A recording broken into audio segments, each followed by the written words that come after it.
سجدہ تلاوت کے لیے وضو کرنا شرط کوئی نہیں ہے. ہاں حنفیوں کے نزدیک ہے، اس لیے میری ایک ویڈیو اپلوڈ ہوئی تھی، کیا پاکستانی کرکٹ ٹیم کے نکاح ٹوٹ چکے ہیں؟ جی ٹوٹ چکے ہیں، کیونکہ فقہ حنفی میں اگر کوئی شخص شکرانے کا سجدہ بھی بغیر وضو کے کرے تو وہ اللہ کی توہین کر رہا ہے.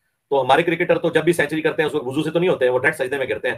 تو ان کے نزدیک تو وہ کافر ہو چکے ہیں، دوبارہ کلمہ پڑھ کے مسلمان ہوں گے، بیعت بھی دوبارہ کریں گے اور نکاح بھی دوبارہ. ہمارے نزدیک یہ ہے کہ صحیح بخاری میں ہے کہ عبداللہ بن عمر بغیر وضو کے بھی جلسہ جو اپنا سجدہ تلاوت کر لیتے تھے. ہمارے نزدیک تو نہیں ہوا، لیکن اب ایک ٹکٹ میں دو مزے تو نہیں ہو سکتے، یا پاکستانی ٹیم جو ہے حنفی ہو جائے تو یا قرآن و سنت کی ماننے والی ہو جائے. اگر حنفی ہونا ہے تو اپنے نکاح دوبارہ پڑھوائیں. اتنی بڑی پھکی ہے جو میں نے دی ہوئی ہے ان کو. پہلی بات یہ ہے کہ مرزے کو یہ کیسے پتہ چل گیا کہ کھلاڑی بغیر وضو کے سجدہ کرتے ہیں. دوسری بات یہ ہے کہ فقہ حنفی کی کس کتاب میں لکھا ہے کہ سجدہ تلاوت یا سجدہ شکر اگر کوئی بغیر وضو کے کرتا ہے تو وہ کافر ہو جاتا ہے اور اس کا نکاح ٹوٹ جاتا ہے. فقہ حنفی کی کس کتاب میں یہ بات لکھی ہے؟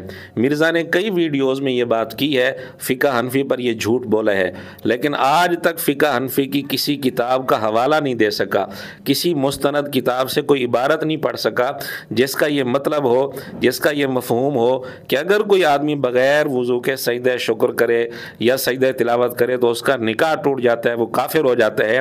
یہ بات فقہ حنفی کی کسی بھی کتاب میں نہیں لکھی. البتہ یہ مسئلہ تو لکھا ہے کہ سجدہ تلاوت اور سجدہ شکر کے لیے طہارت ضروری ہے، شرط ہے، وضو ضروری ہے، لیکن مرزے نے اس سے یہ نتیجہ نکالا کہ اس سے یہ نتیجہ نکلتا ہے کہ اگر کوئی آدمی بغیر وضو کے سجدہ تلاوت یا سجدہ شکر کرے تو حنفیوں کے ہاں اس کا نکاح ٹوٹ جاتا ہے، وہ کافر ہو جاتا ہے. اگر نتیجے یوں ہی نکالنے ہیں تو پھر ہم بھی نتیجہ نکالتے ہیں. مثلا مرزا کے نزدیک شرمگاہ کو ہاتھ لگانے سے وضو ٹوٹ جاتا ہے. اب ایک آدمی نے شرمگاہ کو ہاتھ لگایا تو مرزے کے نزدیک اس کا وضو ٹوٹ گیا. اب اس نے وضو نہیں کیا اور نماز پڑھ لی تو کیا مرزا کے نزدیک وہ کافر ہو گیا اور اس کا نکاح ٹوٹ گیا؟ یہ سوال ہمارا مرزے کے اوپر قرض رہے گا اور مرزے کے شاگردوں پر بھی وہ اس کا جواب دیں کہ کیا ایسے آدمی کا نکاح ٹوٹ گیا اور وہ کافر ہو گیا؟ کیونکہ مرزا کے موقف کے مطابق اس نے بغیر وضو کے نماز پڑھی ہے. جب شرمگاہ کو ہاتھ لگایا تو وضو ٹوٹ گیا، پھر اس نے وضو نہیں کیا اور نماز پڑھ لی، تو کیا یہ آدمی کافر ہو گیا اور اس کا نکاح ٹوٹ گیا؟ اگر اس مسئلے سے یہ نتیجہ نکالا جا سکتا ہے تو مرزا کے اس مسئلے سے یہ نتیجہ کیوں نہیں نکالا جا سکتا؟ اور یہ بھی ذہن میں رہے کہ کوئی کھلاڑی سجدہ شکر اولاً تو بغیر وضو کے نہیں کرتا. اگر کوئی بغیر وضو کے کرتا بھی ہو تو استخفاف اور استہزاء کی نیت سے نہیں کرتا بلکہ جہالت اور سستی کی وجہ سے کرتا ہے. اگر ایسا ہو تو ایسی صورت میں کفر کا فتویٰ ہے اور نکاح کے ٹوٹنے کا فتویٰ ہے فقہ حنفی کی کس کتاب میں لکھا ہے؟ اور تیسری بات یہ ہے کہ مرزا نے کہا کہ حنفیوں کے نزدیک یہ مسئلہ ہے کہ سجدہ تلاوت اور سجدہ شکر کے لیے وضو شرط ہے.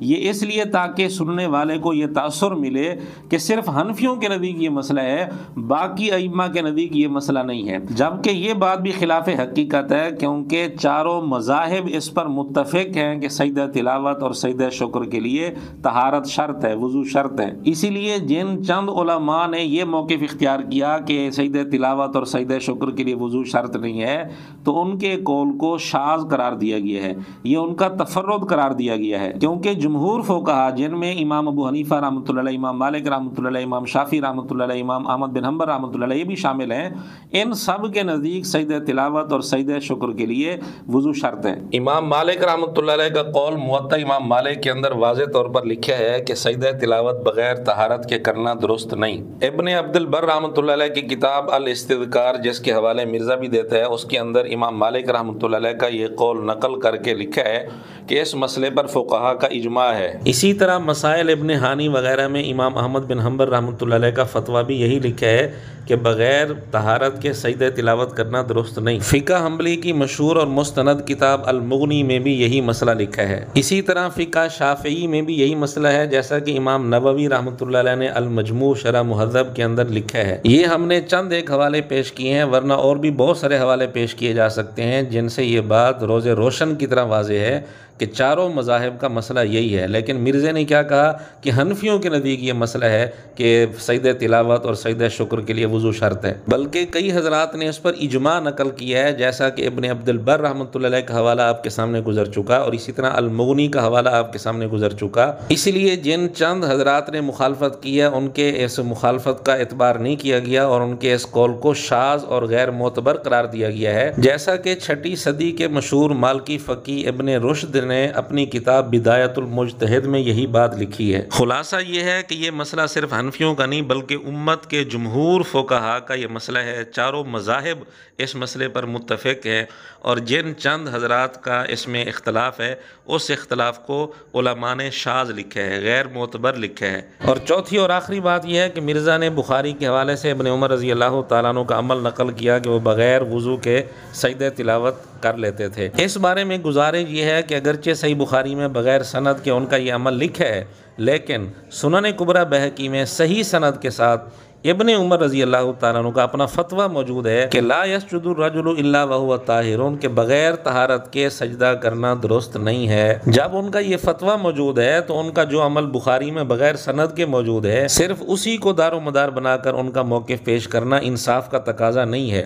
اور اگر ابن عمر رضی اللہ تعالیٰ عنہ کا واضح طور پر یہی موقف ہوتا بھی تو بھی امت کی اکثریت جب دوسرے موقف پر ہے تو اس صورت میں ابن عمر رضی اللہ تعالیٰ عنہ کا یہ فتویٰ یا یہ قول یا یہ عمل تفرد کہلاتا، اور مرزا خود مانتا ہے کہ ابن عمر رضی اللہ تعالیٰ عنہ کا بھی تفرد ہو یا امام بخاری رحمۃ اللہ علیہ کا بھی تفرد ہو، کسی کا بھی تفرد ہو تو تفرد حجت نہیں ہوا کرتا۔ امت کی اکثریت کو دیکھا جاتا ہے، امت کے جمہور فقہا، چاروں مذاہب، چاروں ائمہ اس مسئلے پر متفق ہیں کہ بغیر طہارت کے سجدہ تلاوت، سجدہ شکر کرنا درست نہیں ہے۔ لیکن اس سے یہ نتیجہ نکالنا کہ جو بغیر وضو کے سجدہ شکر یا سجدہ تلاوت کرے گا اس کا نکاح ٹوٹ جائے گا، یہ نتیجہ مرزا نے غلط نکالا ہے۔ ہاں البتہ فقہ حنفی میں ایک قول یہ لکھا ہے سجدہ تلاوت اور سجدہ شکر کے متعلق نہیں، نماز کے متعلق، کہ اگر کوئی بغیر وضو کے نماز پڑھتا ہے تو وہ کافر ہو جاتا ہے۔ لیکن اس قول کی وضاحت بھی خود فقہائے احناف نے کی ہے کہ یہ کفر کا فتویٰ مطلقاً نہیں ہے، بلکہ جو آدمی بغیر وضو کے نماز پڑھنے کو جائز سمجھے وہ کافر ہوگا، یا بغیر وضو کے نماز پڑھے استخفاف اور استہزاء کے طور پر، مذاق اڑانے کے طور پر، وہ کافر ہوگا۔ اگر کوئی سستی یا جہالت کی وجہ سے ایسا کرتا ہے تو اس صورت میں کفر کا فتویٰ نہیں لگے گا۔ ہاں البتہ گناہ بہت بڑا ہے، اور یہ ساری تفصیل بھی نماز کے متعلق ہے۔ سجدہ شکر یا سجدہ تلاوت کوئی بغیر وضو کے کرے تو اس پر کفر کا فتویٰ ہمیں فقہ حنفی کی کسی بھی کتاب میں نہیں ملا۔ اس لیے مرزا نے نکاح کے ٹوٹنے والی بات کر کے فقہ حنفی پر جھوٹ بولا ہے اور خواہ مخواہ دھوکہ دینے کی کوشش کی ہے۔ اسی طرح یہ تاثر دینا کہ یہ صرف حنفیوں کا مسئلہ ہے، یہ بھی دجل ہے، دھوکہ ہے، فریب ہے۔ یہ صرف حنفیوں کا نہیں، چاروں مذاہب اس پر متفق ہیں۔ امت کے جمہور فقہا کا یہی مذہب ہے۔ چند ایک حضرات جنہوں نے تفرد کیا ہے، جن کا قول شاذ ہے، وہ اختلاف کرتے ہیں، جیسے ابن تیمیہ اور دیگر علماء۔